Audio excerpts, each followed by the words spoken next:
इस देश में कुछ लोग ऐसे भी हैं जो कि भाजपा की ताकत को नहीं जानते हैं। ऐसे बहुत से लोग हैं, लेकिन उनको इस देश की जनता जानती ही नहीं है। इतना ही नहीं, उनको लगता है कि मोदी को गाली दे देंगे तो उनकी गाड़ी चल जाएगी, लेकिन ऐसा बिल्कुल भी नहीं है।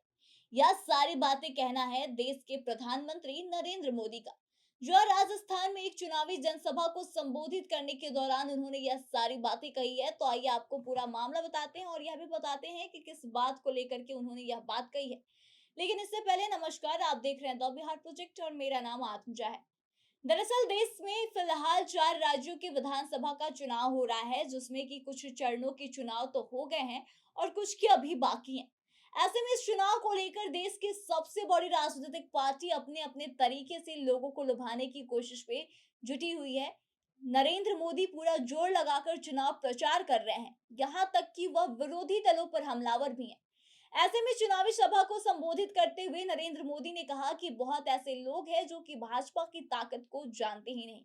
उनको लगता है कि मोदी को गाली दे देंगे तो उनकी गाड़ी चल जाएगी, लेकिन उनको पता ही नहीं है कि यह ऐसी पार्टी है जिसके कार्यकर्ताओं ने अपने खून पसीने लगाकर इसे बनाया है। यह पार्टी ऐसी है जिसमें कि चार चार पीढ़ियां खप गई है और एक ही सपना लेकर, भारत माता की जय। पीएम नरेंद्र मोदी ने कहा कि मेरा सौभाग्य है कि आज चुनाव अभियान की आखिरी सभा यहाँ देवगढ़ में हो रही है। आज देवो उत्थान एकादशी भी है। आज तुलसी विवाह का भी पर्व है। आज श्री खाटू श्याम जी का जन्मोत्सव का पावन पर्व भी है। मैं देश के लोगों को और राजस्थान के 140 करोड़ देशवासियों के साथ साथ सबको बहुत सारी बधाइयां देता हूँ, शुभकामनाएं देता हूँ।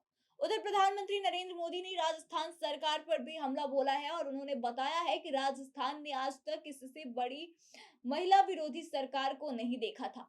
देवगढ़ में विशाल जनसभा को संबोधित करते हुए प्रधानमंत्री मोदी ने कहा कि समृद्ध, सुरक्षित और विकसित राजस्थान के लिए मेरे परिवारजन 25 नवंबर को भाजपा की पूर्ण बहुमत वाली सरकार बनाने जा रहे हैं। तो इस तरह से बता दें आपको कि जो 4 राज्यों में विधानसभा चुनाव हो रहा है, इसको लेकर के भाजपा की तरफ से बड़े पैमाने पर चुनाव का प्रचार प्रसार किया जा रहा है। यहाँ तक कि नरेंद्र मोदी, जो कि भाजपा के सबसे बड़े नेता हैं, वह भी इस मुहिम में जुट गए हैं कि किस तरह से चारों राज्यों में चुनाव प्रचार किया जाए, ताकि जो भी वोटर्स हैं उनको लुभाया जा सके। और इसको लेकर के वह विरोधी दलों पर हमला बोलने का एक भी मौका नहीं गंवा रहे। यहाँ तक कि किसी भी राज्य में छोटी-छोटी घटनाएं भी हो रही हैं तो उसको लेकर खुद प्रधानमंत्री तक बयानबाजी करने से पीछे नहीं हट रहे। आपको बता दें कि पिछले दिनों बिहार विधानसभा में जिस तरह की घटनाएं देखने को मिली थी, बिहार के मुख्यमंत्री की तरफ से कुछ विवादित बयान दे दिए गए थे, जिसका जिक्र बार-बार हर चुनावी रैली में कर रहे हैं प्रधानमंत्री नरेंद्र मोदी और लोगों को यह बताने की कोशिश कर रहे हैं कि नीतीश कुमार जो है वह महिला विरोधी है, नीतीश कुमार जो है वह दलित विरोधी है। और आज इसी क्रम में उन्होंने इस बात का जिक्र किया कि जो लोग भाजपा को कमजोर समझते हैं वह गलती करते हैं, क्योंकि भाजपा और मुझे गाली देकर किसी की गाड़ी पार नहीं हो सकती। और जाहिर सी बात है कि इसको लेकर कुछ लोगों का मानना है, चुनावी रणनीतिकारों का मानना है कि वाकई में ऐसा ही है। क्योंकि अगर आप नरेंद्र मोदी के खिलाफ एक शब्द बोलते हैं तो आप भी इस चीज को समझ पाएंगे कि किसी ना किसी माध्यम से अगले ही दिन आप पर कार्रवाई हो जाती है।